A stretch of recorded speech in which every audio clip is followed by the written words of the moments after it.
ये नाम।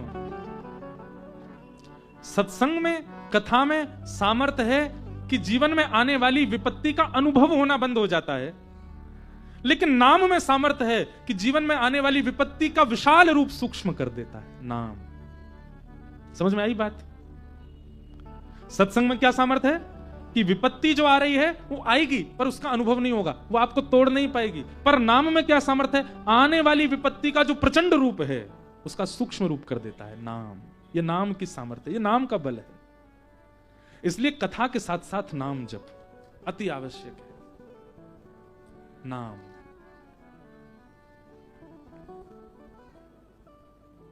नाम आवश्यक है। चाहे राम नाम का आश्रय लो, चाहे कृष्ण नाम का आश्रय लो, चाहे शिव नाम का आश्रय लो। आप अनाथ मत रहिए। हम आपसे प्रार्थना कर रहे हैं।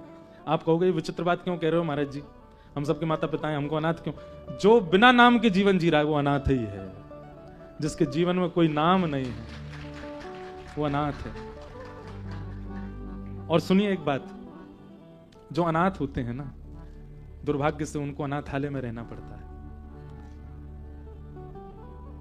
वृंदावन जो है ना, ये माता पिता का घर है। अयोध्या माता पिता का घर है। काशी माता पिता का घर है। ये तीर्थ जो धाम है, जो गुरु घर है, ये सब माता पिता के घर हैं। और संसार ये अनाथालय है। जो नाम के बिना रहता है उसको अनाथालय में रहना पड़ता है, उसको संसार में रहना पड़ता है। और जो नाम आश्रित होता है वो घर में रहता है, माता पिता के संग रहता है। वो या तो फिर वृंदावन में रहेगा, या बरसाने में रहेगा, या काशी में रहेगा। मुझे दुनिया से नहीं लेना देना, मुझे दुनिया से नहीं लेना देना, मुझे दुनिया से नहीं लेना देना, मुझे दुनिया से नहीं लेना देना। हो ये जगत है एक सपना, ये जगत है एक सपना, ये जगत है एक सपना, ये जगत है एक सपना। यहाँ कोई नहीं अपना, यहाँ कोई नहीं अपना। गर्जना करके बोलना अगली पंक्ति। मेरी अपनी वृषभानु दुलारी, मेरी अपनी वृषभानु दुलारी, ओ मेरी अपनी वृषभानु दुलारी, मेरी अपनी वृषभानु दुलारी। जहाँ मेरा जेरा धारा, जहाँ मेरा जेरा धारा, ओ मेरो मन लगो बरसाने में, जहाँ मेरा जेरा धारा, मेरो मन लगो बरसाने में, जहाँ मेरा जेरा धारा। ओ मुझे दुनिया से नहीं लेना देना, मुझे दुनिया से नहीं लेना देना, मुझे दुनिया से नहीं लेना देना। मुझे दुनिया से नहीं लेना देना। क्यों? ये जगत है एक सपना, ये जगत है एक सपना, ये जगत है एक सपना, ये जगत है एक सपना। यहाँ कोई नहीं अपना, यहाँ कोई नहीं अपना, हो यहाँ कोई नहीं अपना, यहाँ कोई नहीं अपना। मेरी अपनी वृषभानु दुलारी, मेरी अपनी वृषभानु दुलारी, मेरी अपनी बरसाने वाली, मेरी अपनी बरसाने वाली। जहाँ मेरा जेरा धारा, जहाँ मेरा जेरा धारा, ओ मेरो मन लगो बरसाने में, जहाँ मेरा जेरा धारा, मेरो मन लगो बरसाने में, जहाँ मेरा जेरा धारा। ओ मेरो मन लगो। ये हमारे हमारे बरसाने के पूज्य श्री विनोद बिहारी दास बाबा, उनकी पंक्तियां हैं। कोई सामान्य भजन नहीं है, एक एक एक भगवत प्राप्त श्री किशोरी जी के प्राप्त महापुरुष की वाणी है, इसलिए गा रहे हैं हम। सब लोग गाने में चूको नहीं। और सुनो, महादेव नित्य क्या जपते रहते हैं, राम नाम जपते हैं, परंतु हमारे ब्रज के भाव से देखो तो श्री किशोरी जी के ध्यान में रहते हैं। नित्य महादेव, नित्य किशोरी जी का ध्यान रखते हैं। मेरी अपनी वृषभानु दुलारी, मेरी अपनी वृषभानु दुलारी, हे वृषभानु दुलारी, वृषभानु दुलारी, बरसाने वारी, बरसाने वारी, श्री कृष्ण पियारी, बरसाने वारी, श्री कृष्ण पियारी, बरसाने वारी, वृषभानु दुलारी, वृषभानु दुलारी, वृषभानु दुलारी, वृषभानु दुलारी, मेरी अपनी वृषभानु दुलारी, मेरी अपनी वृषभानु दुलारी, ओ जहाँ मेरा जय राधा रानी, जहाँ मेरा जय राधा रानी, ओ मेरो मन लगो बरसाने में, जहाँ मेरा जय राधा रानी। मेरो मन लग्यो बरसाने में, जहाँ मेरा बोलो वृषभानु दुलारी की।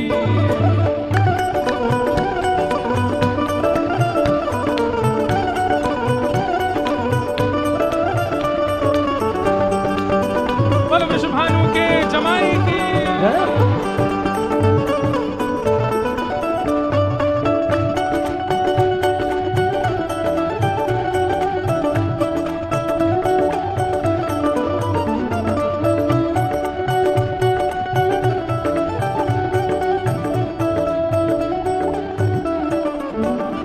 मुझे दुनिया से नहीं कोई काम, मुझे दुनिया से नहीं कोई काम, मुझे दुनिया से नहीं कोई काम, मुझे दुनिया से नहीं कोई काम, मैं तो जपू राधा राधा नाम, मैं तो जपू राधा राधा नाम, ओ मैं तो रटू राधा राधा नाम, मैं तो रटू राधा राधा नाम, ओ जय राधे राधे, जय राधे राधे, श्री राधे राधे, जय राधे राधे, सब प्रेम से गाओ, जय राधे राधे, सब भाव से गाओ, जय राधे राधे, जय राधे राधे, जय राधे राधे, श्री राधे राधे। जय राधे राधे, मुझे दुनिया से नहीं कोई काम,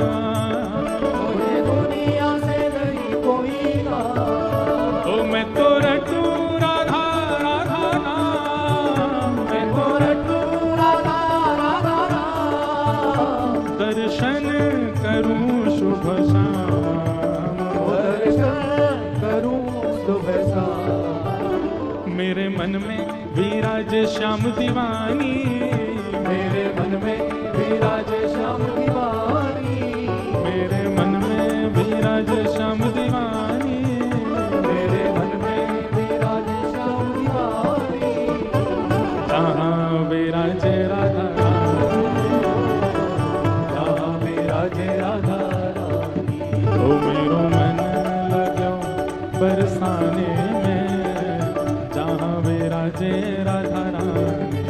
मेरो मन लग्यो बरसाने में, जहाँ विराजे राधा रानी, हे वृंदावन में राधे राधे, वृंदावन में राधे राधे, बरसाने में, राधे राधे, गोवर्धन में, राधे राधे, नंदगांव में, राधे राधे, मधुवन बोले, राधे राधे, निधिवन बोले, राधे राधे, सब मिल बोले, राधे राधे, यमुना जी में, राधे राधे, गंगा जी में, राधे राधे, गोवर्धन में, राधे राधे, ब्रजमंडल में, राधे राधे, काशी जी में, वाराणसी में, गंगा जी में, पंचमुखी में, विश्वनाथ में, सब मिल गावे, सब मिल बोले, भाव से गावे, जय राधे राधे, श्री राधे राधे,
महादेव। वाह, ये हर हर महादेव के बाद जय जय श्री राधे भी बोलना है, क्योंकि काशी ब्रज मिलन महोत्सव हो रहा है। तो हम जो बात कह रहे हैं वो समझ में आई क्या? संसार में अनाथ कौन? जिसके नाथ विश्वनाथ नहीं, जिसके नाथ द्वारिका नाथ नहीं, जिसके नाथ रामनाथ नहीं, जिसके नाथ श्रीनाथ नहीं, वो अनाथ है। अमूमन माता पिता नहीं है उसको अनाथ कहा जाता है, पर नहीं, इनके नाम के साथ ही नाथ शब्द क्यों है? विश्वनाथ, बोले पूरे विश्व के जो स्वामी हैं, पूरे विश्व के जो रक्षक हैं, पूरे विश्व को जो नथने वाले, अपने वश में रखने वाले, वो विश्वनाथ। तो ऐसे विश्वनाथ, उनके नाम का आश्रय लो। जो नाम आश्रित नहीं है वो अनाथ है, और अनाथ को अनाथालय में रहना पड़ता है। अनाथालय संसार है। घर में रहो, और घर में तब रहोगे जब माता पिता की मानोगे। माता पिता की मानने का मतलब कथा सुनना, ये माता पिता की मानना। हमारे माँ कौन है? पराम्बा जगदम्बा पार्वती माँ है, पिता महादेव है। हमारी माँ श्री किशोरी जी हैं, पिता ठाकुर जी हैं। माँ जानकी जी हैं, पिता राम हैं। माता पिता के आश्रम में रहो, घर में रहोगे। घर में रहोगे मतलब धाम में रहोगे, नाम में रहोगे, लीला में रहोगे। अनाथ मत रहो, सनाथ हो जाओ, नाम का आश्रय ले लो। एक नाम को पकड़ लीजिए बस। महादेव सतत जपत मंत्र राम नाम। स्वयं विश्वनाथ भी एक नाम के आश्रय में है। निराधार को आधार एक राम नाम, प्रेम मुदित मन से कहो राम राम राम। नाम आश्रय लीजिए, जो नाम बहुत प्रिय लगता है। अच्छा, एक और बात, इनमें भी भेद दृष्टि होती है लोगों की। हमको राधा नाम बहुत अच्छा लगता है, हम वही जपते हैं। कृष्ण में इतनी रुचि नहीं। ये नामापराध है। आप ऐसा अपराध नहीं कर सकते। आप कैसे भेद मान सकते हो? आपको पता है, मैंने वैसे तो कथा में इस बात का खुलासा किया है। मीराबाई नित्य किसको भजती हैं? ठाकुर जी को। मुरली मनोहर श्याम सुंदर ब्रजपति उनके नाथ हैं, परंतु मीराबाई का जो गोपनीय मंत्र है वो राम नाम है। मीराबाई भजती क्या है, जपती क्या है? राम। मीराबाई के भैया जयमल, जयमल जी का चरित्र सुनेंगे तो इतना सुंदर चरित्र है जयमल जी का। मीराबाई के भाई जयमल जी, उनके तो आराध्य ही राम जी हैं, जबकि सेवा उनके यहां चतुर्भुज भगवान की होती, नारायण की है, श्री कृष्ण की है।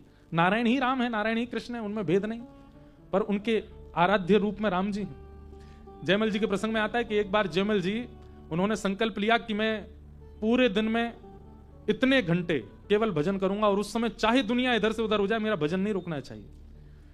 किसी शत्रु राजा को पता चला कि जयमल इतने बजे से इतने बजे तक भजन में रहता है, उसी समय आक्रमण कर देंगे। आक्रमण के लिए जैसे ही राजा ने अपनी पूरी सेना लगाई, जयमल जी यहां भजन में बैठे थे।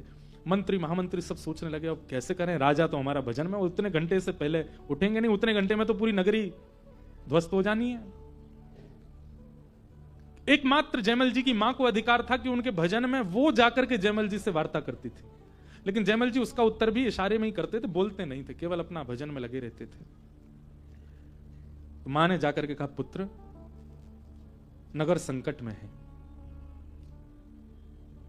तो जयमल जी ने ठाकुर जी की ओर इशारा किया, नगर के रक्षक तो ये हैं, सब संभाल लेंगे। और जयमल जी के इस, देखो आप नाम कितना जपते हो, ठाकुर जी को इससे फर्क नहीं पड़ता। आप व्रत कितने करते हो 30 दिन में, इससे कोई अभिप्राय नहीं। आप यज्ञ कितने करते हैं, इनसे कोई फर्क नहीं पड़ता। पर आप अपनी स्थिति में ठाकुर जी के प्रति समर्पण कैसा करते हो, ये ठाकुर जी देखते हैं। एक प्रकार से व्रत करके, नियम करके, भजन करके, यज्ञ करके हम ठाकुर जी को ये बता देते हैं कि हम आपसे प्रेम करते हैं। उसके बाद फिर ठाकुर जी कमर कस के देखते हैं, बोले अच्छा अब मैं देखूंगा तुम कितना प्रेम करते हो। तो भजन की स्थिति में नहीं, जब आप संसारी स्थिति में होगे वहां परीक्षण करते हैं ठाकुर जी, ये प्रेम करता है कि नहीं। जयमल जी 4 घंटे भजन करते हैं, ये तो केवल उनका प्रतीक ठाकुर जी को बताने का था कि मैं आपसे प्रेम करता हूं। अब ठाकुर जी ने परीक्षा ली, उन्हीं 4 घंटों में नगर पर आक्रमण करवा दिया। अब देखते हैं जयमल का प्रेम। और जयमल जी इशारा करते हैं, रक्षक तो ठाकुर जी, मुझसे क्या आप लोग उम्मीद लगाते हो। उस समर्पण को देख के ठाकुर जी प्रसन्न हो गए, और स्वयं ठाकुर जी अद्भुत राजा का रूप धारण करके आए और जयमल का घोड़ा, जिस घोड़े पर जयमल जाते थे उसी घोड़े को लेकर के और राजभवन की छत पर पहुंच गए और वहीं से छलांग मारता है घोड़ा। सामने पूरी सेना देख रही है, ये क्या मरने के काम कर रहा है राजा, पर राजा नहीं है, ठाकुर जी हैं। जैसे ही ठाकुर जी नीचे घोड़ा लेकर के आए, तिरछा खड़ा हुआ घोड़ा, ठाकुर जी ने केवल अपनी भ्रकुटी से पूरी सेना को देखा। नेत्रों से देखने मात्र से सारे सैनिक अपने हृदय पर हाथ रख के अपने अपने घोड़ों से गिर गए, व्याकुल होकर के पड़ गए महाराज नीचे जमीन में। 4 घंटे बाद जब जयमल जी का भजन पूरा हुआ, तुरंत उन्होंने अपने तस्कर उठाए, बाण उठाए, धनुष उठाए और तुरंत घुड़शाल में गए तो देखा घोड़ा जो था वो हाँफ रहा था। बोले ये घोड़ा हाँफ क्यों रहा है, ऐसा लग रहा कहीं दौड़ के आया है। घोड़े के समीप गए तो उसमें से कस्तूरी की सुगंध आ रही थी। राजा ने कहा भी विचार का विषय नहीं, बाद में देखूंगा ये क्या हुआ, कौन लेके गया घोड़े को। बैठ गए और जैसे ही बाहर गए तो सारी सेना पस्त पड़ी थी। जो मुख्य राजा था वो अपने रथ पर आरूढ़ होकर, हृदय सबके हाथ यहीं रखे, मतलब हृदय पर चोट मार गए ठाकुर जी। दौड़ करके जयमल जी गए, जयमल जी ने जाकर के राजा को उठाया, बोले भैया तुम लोग युद्ध करने आए थे पर युद्ध से पहले ही पस्त हो गए, क्या बात है, और ये तुम्हारी पूरी सेना रो क्यों रही है, ये इतने व्याकुल जैसे कोई प्रेमी रोता है विलखता है ऐसे रो रहे तुम्हारी सेना वाले कायरों की तरह, क्या हो गया। राजा होश में आया, होश में आकर के जयमल जी के चरणों में गिर गया। बोले तुमने किसको भेजा था अभी बाहर। जयमल जी बोले मैंने तो किसी को नहीं भेजा। झूठ मत बोलो, तुमने एक राजकुमार को भेजा था, एक बाण नहीं चलाया उसने, केवल अपने नेत्रों से घायल कर गया हम सबको। हम जीवन भर तुम्हारे मुरीद रहेंगे, जीवन भर तुम्हारे दास रहेंगे, इस नगर की सेवा में रहेंगे, बस हमारी एक कामना मान लो। क्या, रोज वो राजकुमार जो आया था रोज केवल उसको एक क्षण दिखा दिया करना हमको, हम उसके रूप पर सब बावरे हो गए। ये सत्य घटना है। जयमल जी बोले भैया ऐसा कौन सा सैनिक या राजकुमार आया। जयमल जी ने पूछा थोड़ा उसका हुलिया बताओ कैसा था। बोले क्या बताएं, नेत्रों ने देखा है पर नेत्र बोल नहीं सकते, मुख बोल सकता है पर मुख पर नेत्र नहीं है, कैसे कहें, नहीं बता पाएंगे हम। बस ये समझ लीजिए घुंघराले केश थे, इतना थोड़ा थोड़ा याद है। नेत्र ऐसे थे कि जिसको वो देखते गए वही गिरता गया घोड़े से। आहा, जयमल जी समझ गए ये वक्र कटाक्ष तो केवल एक के ही है संसार में, नेत्रों से मारने की खूबी तो केवल श्याम सुंदर को आती है। दौड़ करके गए और जैसे ही जाकर के अपने आराध्य इष्ट को देखा तो जो इष्ट शंख चक्र गदा पद्म में रहते थे आज वे धनुष बाण धारण करके खड़े हैं और जयमल जी को यह बता दिया कि आपके समर्पण भाव से हम आपके नेतृत्व में युद्ध करने गए संसार। उस दिन तो जयमल जी और समर्पित हो गए ठाकुर जी को। मीराबाई के भाई जयमल। तापत्रय विनाशाय श्री कृष्णाय वयम नमः। इसलिए भैया नाम आश्रित हो जाओ। आज इस कथा में अभी एक ही दिन निकला है साल का, दूसरा दिन आ गया, आज से एक नाम आश्रय ले लो और भेद मत करिएगा, सब नाम के प्रति सम्मान, पर एक नाम आपका इष्ट हो जाए, एक नाम आपका आराध्य हो जाए। तो इस प्रकार महात्मा की चर्चा में तो हम जा ही नहीं पाए, एक ही श्लोक ही हो पाया इतनी देर में। संपूर्ण चर्चा को मैं सूक्ष्म में सुना करके आज के विषय को विश्राम दूंगा। कल से कथा का समय सुबह 10 बजे से है, 10 बजे से लेकर के और 1 बजे तक, और आनंद आ गया तो और लंबा चलेगा। आप सब लोग समय से आ जाना। और भले ही इस कथा का स्थान आप लोग खड़े हैं, कई लोग बेचारे पहले समय से खड़े होकर सुन रहे, पर क्षमा, आप लोग बिल्कुल निश्चिंत रहिए। हाँ, कल आप लोग जिस तरीके से खड़े होकर सुन रहे हैं, हमको लग रहा है खड़े ही रहो, बैठो मत। जरूरी नहीं है, कथा मिलनी चाहिए चाहे जैसे मिल जाए। आप लोग खूब आनंद से देखो, कैसे सुई गिर दो तो आवाज आ जाए, इतने शांति से सब बैठे हो, अच्छा है। भाव से सब लोग सुनो। महात्मा की चर्चा हम पूर्ण कर देते हैं। भागवत का महत्व बताया गया तो प्रसंग आता है कि नारद जी महाराज पृथ्वी पर भ्रमण करने आए। तब पृथ्वी पर आपने देखा कि पृथ्वी की जितनी महिमा हम सुनते हैं वैसी तो पृथ्वी बिल्कुल भी नहीं है, सब कुछ उल्टा सुल्टा है पृथ्वी में। अब क्या क्या उल्टा सुल्टा है आप सबको पता ही है यहां पर, लेकिन उसका वर्णन किया गया। क्या? सत्यम नास्ति तपः शौचम दया दानम न विद्यते उदर भरिणो जीवा वराका कूट भाषण। क्या कह रहे हैं? सत्यम नास्ति, कलयुग में सत्य नहीं बोलते लोग। हम लोग अगर अपना पूरे दिन में एक ना लोग वो काउंटर लगा के रखते हैं हाथ में, उसमें गिनते रहते हैं कितना नाम जप हुआ हमारा। मैं कभी कभी कहता हूं कि वो काउंटर नाम जप के लिए अच्छी बात है, एक काउंटर सब लोग लगाओ और आप जितनी बार झूठ बोलते हैं उतनी बार दबाओ। जितनी बार किसी के हृदय को दुखाते हैं, आपको पता तो होता है कि सामने वाले का हृदय दुखा है, दबाओ। जितनी बार पत्नी से या पति से या बच्चों से ऊंचे स्वर में बात करो जिससे वो भयभीत हो जाएं, दबाओ। किसी के साथ छल करो, कपट करो, दबाओ।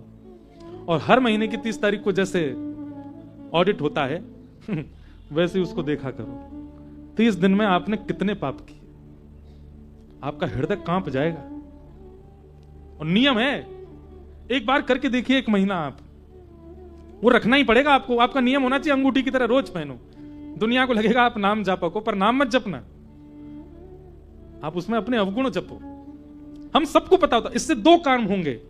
पहला, 1 महीना धारण करने में आपको अपनी गिनती पता चलेगी कि आप कितने पानी में हो। और दूसरा, वो काउंटर स्पर्श होगा ना जब आपसे, उसका भार इतना लगेगा आपको 1 महीना बाद कि जब भी क्रोध आएगा वो काउंटर का भार और भार लगेगा, आपका क्रोध अपने आप रुकेगा। जब भी किसी के हृदय को ठेस पहुंचाने की भावना आपकी प्रकट होगी, वो काउंटर अपने आप आपको इंडिकेट करेगा, बोले यहां संख्या बढ़ रही है। धीरे धीरे धीरे धीरे अपने आप अवगुण से वो काउंटर की जो गिनती है ना, 1 महीना में जितनी हो, अगले महीने की प्रथम तारीख से ही वो गिनती कम होनी चाहिए आपकी। उसका प्रयास करो, परिवर्तन ऐसे करो। मैं तो एक बात कहता हूं, कई लोग मुझसे कहते हैं नाम जब कितने करने चाहिए महाराज जी। मैंने कहा ये तो वो वैसा प्रश्न हो गया कि मैं आपको कितना प्रेम करूं, बताओ।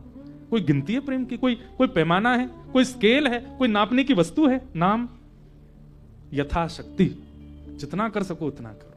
उसको गिनिए मत, उसको गिनना नहीं चाहिए। जिनको गिनना चाहिए उनको तो बिल्कुल नहीं गिनते। क्या अवगुण, उनकी तो गिनती नहीं है। लोग बाग जो बोल देते हैं ना, हम 2 लाख नाम करते हैं, हम 1 लाख नाम करते हैं, हम 10,000 नाम करते हैं। इससे बढ़िया आपने ये गिनती की होती कि आपने गलत कितना किया। उसकी गिनती नहीं करता व्यक्ति। एक बात आप बिल्कुल निश्चित मान लीजिए, जिस दिन आप अपने अवगुणों की गिनती करना प्रारंभ कर देंगे, उसी दिन आपके अवगुण आपको छोड़ के जाने लग जाएंगे। नजरअंदाज यदि किसी रोग को किया जाए तो वो रोग बढ़ता है, और उसी रोग पर दृष्टि डाली जाए, उसी रोग की चिकित्सा की जाए तो रोग जाता है।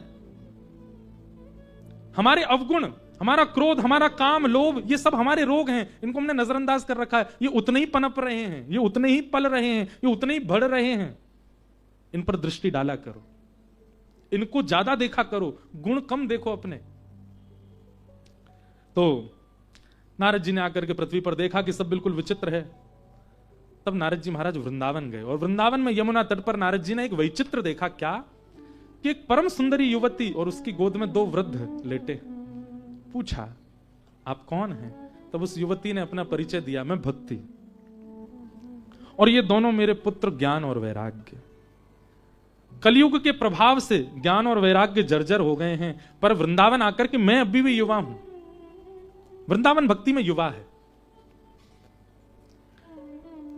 वृंदावन में भक्ति युवा है, पर ज्ञान वैराग्य पूरे विश्व में वृद्ध हो चुका है। किसी में ज्ञान नहीं है, वैराग्य है नहीं। अब ज्ञान और वैराग्य की विशिष्ट परिभाषा वो मैं कल दूंगा कथा में, क्योंकि उसमें समय बहुत लगेगा। पर ज्ञान और वैराग्य जब तक वृद्ध रहेंगे, एक बात लिख लीजिएगा, तब तक आप भक्ति युक्त होकर के भी प्रसन्न नहीं रह पाओगे। ये तो वही बात हो गई कि आपके घर में एक माता जी आई, अपने 2 बच्चों के साथ आई।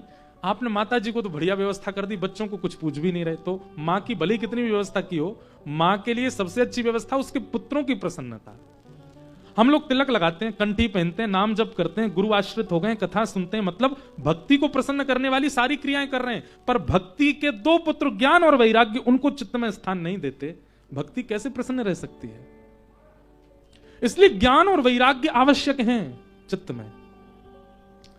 थोड़ा सा बता दूं, ज्ञान और वैराग्य क्या है। अपने जीवन की स्थिति में सही और गलत की पहचान को ज्ञान कहते हैं। बहुत पोथी पढ़ने वाले को ज्ञान नहीं कहते। कबीरदास काशी में पोथी पढ़ने वाले नहीं थे, पर फिर भी ज्ञानी थे। क्यों? विवेक बुद्धि जागृत थी उनकी।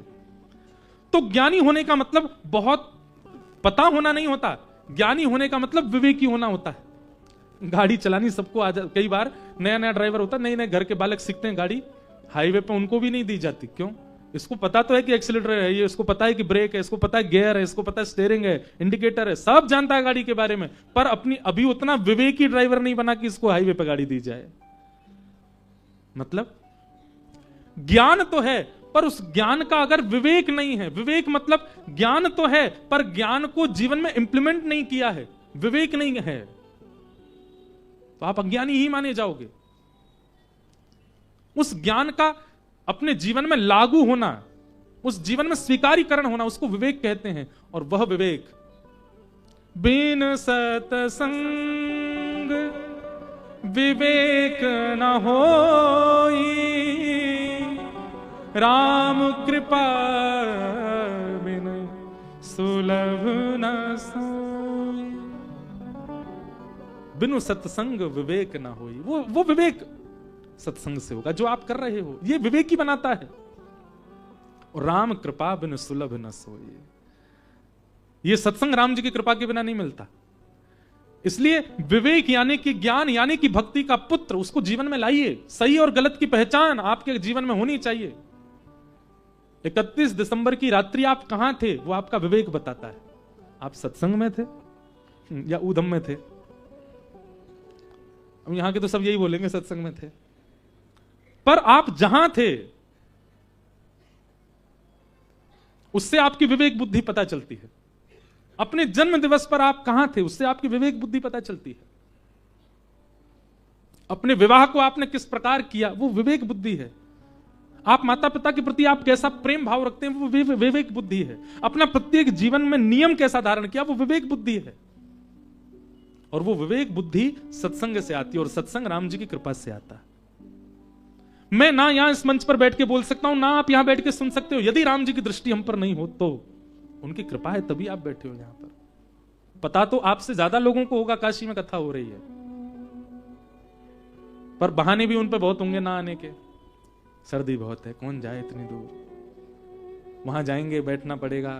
यहां तो सोफा पे लेट के चाय पी के भी सुनी जा सकती है घर बैठे बैठे, वहां जाके तो बैठना पड़ेगा, हाथ पांव मोड़ के बैठना पड़ेगा। अब भीड़ होगी, कहां बैठेंगे, जगह मिलेगी नहीं मिलेगी, सब बात आएंगी। पर विवेक बुद्धि जिसकी जागृत है वो लीव डाल के बैठा हो कथा में आएगा, मुझे सुनना है। विवेक बुद्धि आपके जीवन में आप किस चीज को चुनते हैं उसको विवेक कहा जाता है। और वो विवेक सत्संग से आता है, सत्संग राम जी की कृपा से आता है। तो भक्ति के प्रथम पुत्र का नाम क्या है? ज्ञान यानी कि विवेक। और भक्ति के दूसरे पुत्र का नाम क्या है? वैराग्य। और वैराग्य का मतलब वस्तु का त्याग नहीं, वस्तु के प्रति जो आपकी लालसा है उस लालसा का त्याग, वो वैराग्य है। कई लोग वस्तु छोड़ देते हैं पर उस वस्तु के प्रति भाव नहीं छोड़ पाते। कई लोग घर छोड़ देते हैं, सन्यासी हो जाते हैं, पर गृहस्थाश्रमी को जो जो चीजें उपलब्ध हैं वो उसके मन से जाती नहीं, विरक्त होने के बाद भी। काय बात का वैराग्य? इससे अच्छा तो घर में रह के वैराग्य हो जाए, घर में रह करके बीतराग हो जाओ। महादेव परिवार के सहित रहते हुए भी वैरागी हैं। ये असली वैराग्य है कि वस्तु आपके सामने है और आप फिर भी अपने मन पर वश करके उस वस्तु पर मोहित नहीं होते, ये वैराग्य है।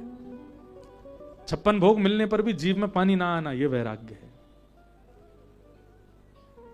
वस्तु समुपस्थित है पर उसके प्रति वह इच्छा ना प्रकट होना, इसको वैराग्य कहते हैं। वस्तु छोड़ देना वैराग्य नहीं होता। ये दो पुत्र भक्ति के, इनको जीवन में लाइए, ज्ञान और वैराग्य। आप देखना, आपकी भक्ति अपने आप प्रसन्न होने लग जाएगी। भक्ति महारानी के शोक की निवृत्ति के लिए नारद जी महाराज सनत कुमारों के पास गए और सनत कुमारों ने कहा, हे नारद जी महाराज, यदि आप चाहते हैं कि भक्ति के पुत्र ज्ञान वैराग्यों का वर्धन हो तो उसका एक ही उपाय है, और वो क्या है? सत्कर्म सूचको नूनम ज्ञान ज्ञान यज्ञ स्मृतो बुधै श्रीमद्भागवतालाप सतु गीत सुखादि भी। यदि आप चाहते हैं कि आपके पुत्र ज्ञान और वैराग्य का वर्धन हो, भक्ति के पुत्रों का, तो केवल भागवत की कथा, श्रीमद् भागवत की कथा में यह सामर्थ्य है कि नियम से सुनने वाले और एकाग्रता से सुनने वाले श्रोता के चित्त में ज्ञान और वैराग्य का प्रादुर्भाव हो जाएगा। देखो, इन 7 दिनों में ज्ञान और वैराग्य को प्रकट करना यह जिम्मेवारी मेरी है, पर 8वें दिन से उन ज्ञान वैराग्य को स्थिर चित्त में रखना यह आपकी जिम्मेवारी है। मैं अपनी जिम्मेवारी का निर्वहन करूंगा, आप अपनी जिम्मेवारी निभाना। 8वें दिन से वो शुष्क नहीं होने चाहिए। अगर बीज दिया है, पौधा दिया है, तो उसको वृक्ष बनाइएगा। हम कथा करके जा रहे हैं, जालान परिवार नियोजक बने हैं, आप सब लोग श्रवणार्थी बने हो, तो जो ज्ञान और वैराग्य भक्ति के बीज यहां डाले जाएंगे, उनको अंकुरित करना, अंकुरित करके उसको पौधा बनाना, फिर एक दिन वृक्ष बनाना, फिर उस वृक्ष को पुष्पित पल्लवित करना, ये आपकी जिम्मेवारी। इस जिम्मेवारी का निर्वहन कीजिएगा, तो ही आपका कथा सुनना सार्थक है। नहीं तो आप 1000 कथा सुन लो, कोई परिवर्तन होने वाला नहीं है अगर इस जिम्मेवारी से नहीं बैठोगे। तो ज्ञान वैराग्य को अगर उत्पन्न करना है, उनको श्रेष्ठ बनाना है, तो भागवत की कथा कराओ। कौन सी भागवत की कथा? जो सुखदेव जी ने परीक्षित को सुनाई थी, वही भागवत की कथा। नारद जी महाराज ये उत्तर सुनकर के प्रसन्न हो गए, बोले कहां कराएं? बोले गंगा द्वार समीपे, तू गंगा के तट पे कराओ। और यहां तो गंगा द्वार कहा, मतलब हरिद्वार, उसके समीप पे आनंद वन। अब देखो ये बात अपने आप ही जुड़ गई है, इसमें मैंने कोई मन ने बुद्धि नहीं लगाई। आनंद वन, गंगा द्वार यानी हरिद्वार के पास का आनंद वन कौन सा है पता है? ऋषिकेश। आज्ञा दी, बोले कहां कथा कराओ? बोले गंगा द्वार समीपे तू तट आनंद नामकम। एक आनंद नाम का वन है जिसको हम ऋषिकेश कहते हैं, वहां कथा कराओ। ये गंगा द्वार भी है काशी, क्योंकि गंगा जी जा रही हैं, और ये आनंद वन भी है, तो दोनों बात सार्थक होती है। यहां कथा हो रही है, मतलब ये चुना हुआ स्थान ही है। अब जो बेचारे काशी में कथा नहीं करा पाते, ऋषिकेश में नहीं कराते, वो दुखी हो गए होंगे सुन के, बोले हमारी तो फिर जगह, हम तो बंबई में करा रहे हैं, कलकत्ता में करा रहे हैं, हम तो अमेरिका में करा रहे हैं, इसका मतलब हमारी तो नहीं। यहां दूसरी बात लागू होती है, जहां प्रकट रूप से गंगा है और जो प्रकट रूप से आनंद वन है, वहां कथा कराना ये तो उचित ही है, परंतु जहां कथा जाती है वो स्थान आनंद वन और गंगा का द्वार स्वयं बन जाता है। अगर कथा कहीं और हो रही होती, कोई शहर में होती, मेट्रोपॉलिटन सिटी में होती, तो आप विश्वास मानिए कि उस कथा में आया हुआ व्यक्ति, उसको वही पुण्य प्राप्त हो रहा होगा जो काशी में आकर के गंगा स्नान करने वाले को प्राप्त हो रहा है, क्योंकि आनंद वन और गंगा दोनों प्रकट हो जाती हैं कथा में। वन क्या है? यहां का वातावरण, यह आनंद वन है, यहां सब लोग आनंदित हो, जो बेचारे खड़े हैं वो भी आनंदित हैं, जो बैठे हैं वो भी आनंदित है, सो कोई नहीं रहा, इसकी मुझे बड़ी प्रसन्नता है। सब आनंद में है, जिनको जगह नहीं मिली वो भी आनंद में है, जो हीटर के नीचे बैठे वो भी परम आनंद में है, और जो खाली बैठे वो भी आनंद में है। यहां सब आनंद में, इसलिए ये क्या हुआ? ये आनंद वन है। और यहां सुनने वाली जो कथा, जो वक्ता के मुख से निर्झरित हो रही है, उसको सब भीतर धारण कर रहे हो, मतलब अपने तन में उतार रहे हो, उसका मतलब ये गंगा स्नान है। तो गंगा स्नान और आनंद वन, दोनों कथा का पंडाल अपने आप ही रूप धारण कर लेता है। इसलिए गंगा द्वार समीपे तू तटमानंद नामकम, जाओ वहां कथा कराओ। तब ऋषिकेश में कथा का क्रम हुआ, वक्ता सनत कुमार बने, और कथा प्रारंभ होते ही भक्ति महारानी आई, और जैसे ही भक्ति महारानी आई, उसके जो जर्जर पुत्र, वृद्ध पुत्र थे, कथा में प्रवेश करते ही भक्ति सुतौ तौ तरणौ गृहीत्वा प्रेमैक रूपा सहसा विरासीत्, श्री कृष्ण गोविंद हरे मुरारी नाथेति नामानि मुहुः वदन्ति। भक्ति ने अपने सुतों के साथ, ज्ञान वैराग्य के साथ जैसे ही कथा में प्रवेश किया, ज्यों-ज्यों कथा होने लगी, त्यों-त्यों उनकी वृद्धावस्था जाने लगी। ज्ञान वैराग्य दोनों युवा हो गए और नृत्य करने लगे, आनंद में आ गए हैं कथा में। भक्ति महारानी प्रसन्न हो गई, नारद जी से जाके कहा, आपका किस मुंह से धन्यवाद करूं, आपने मेरे पुत्रों को युवान किया, मुझे बताइए इस कथा में मैं क्या सेवा करूं। नारद जी बोले, एक ही सेवा करो। क्या? निरंतरम वैष्णव मानसानी, जितने भी श्रोता कथा में आए हैं, सबके हृदय पटल पर आसन बिछा करके आप बैठ जाओ। तब भक्ति महारानी अपने पुत्रों सहित समस्त श्रोताओं के चित्त में जाकर के बैठ गई, मतलब चित्त में आ तो गई हैं। आज 7 दिन तक आप कथा सुनेंगे तो चित्त उनको अपने अनुकूल लगेगा और वो रहेंगी। लेकिन 8वें दिन से आपकी जैसी परिकल्पना, जैसा नियम बनेगा, फिर भक्ति महारानी डिसाइड करेंगे अब यहां रहना है कि जाना है।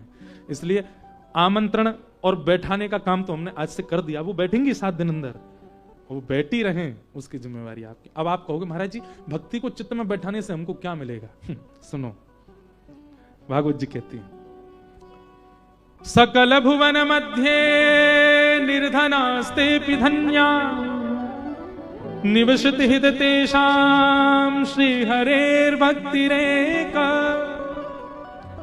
हरिरपि निज लोकं सर्वथा तो विहाय प्रविशति हित तेषां भक्ति सूत्रोपनद्ध।